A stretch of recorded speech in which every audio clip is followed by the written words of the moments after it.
പ്രചരണത്തിനിടെ പരസ്പരം വെല്ലുവിളിച്ച് മുഖ്യമന്ത്രിയും പ്രതിപക്ഷ നേതാവും. വികസന കാര്യത്തിൽ സംവാദമാകാമെന്ന പ്രതിപക്ഷ നേതാവിന്റെ വെല്ലുവിളി ഏറ്റെടുത്ത മുഖ്യമന്ത്രി വികസനം മാത്രമാകരുതെന്നും എല്ലാ കാര്യങ്ങൾക്കും മറുപടി ഉണ്ടാകണമെന്നും പിണറായി വിജയൻ.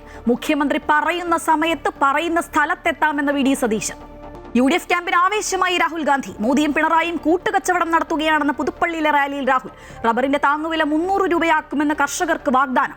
കേരളത്തിൽ ഒരു വനിതാ മുഖ്യമന്ത്രി ഉണ്ടാകണമെന്നും രാഹുൽ. പോറ്റിയെ കേറ്റി എന്ന പാരഡി ഗാനം പാടി പത്തനംതിട്ടയിലെ പ്രചരണം.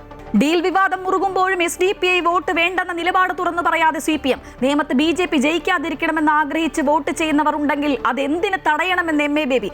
SDPI വോട്ട് വേണ്ടെന്ന് പറയില്ലെന്ന് തോമസ് ഐസക്. മതതീവ്രവാദത്തിന്റെ വോട്ട് വേണ്ട എന്ന് ബിനോയ് വിശ്വം. വിദേശ സഹായം സ്വീകരിക്കുന്നത് നിയന്ത്രിക്കുന്ന FCRA ബില്ല് പാസാക്കിയതിൽ ആശങ്കയുമായി ക്രൈസ്തവ സഭകൾ. തീരുമാനം പുനഃപരിശോധിക്കണമെന്ന ഓർത്തഡോക്സ് സഭ.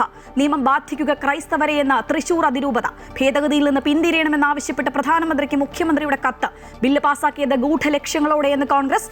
FCRA ഭേദഗതി ന്യൂനപക്ഷ വേട്ടയല്ല എന്ന് കേന്ദ്രമന്ത്രി ജോർജ് കുര്യൻ. പയ്യന്നൂരിലെ രക്തസാക്ഷി ഫണ്ട് തട്ടിപ്പിൽ ബാങ്ക് രേഖകൾ പുറത്തുവിട്ട V കുഞ്ഞികൃഷ്ണൻ. പുറത്തുവിട്ടത് 5 ലക്ഷം രൂപ ഏരിയ സെക്രട്ടറി സ്വന്തം പേരിലാക്കിയതിന്റെ രേഖകൾ. കൂടുതൽ തെളിവുകൾ പുറത്തുവിടുമെന്നും കുഞ്ഞികൃഷ്ണൻ.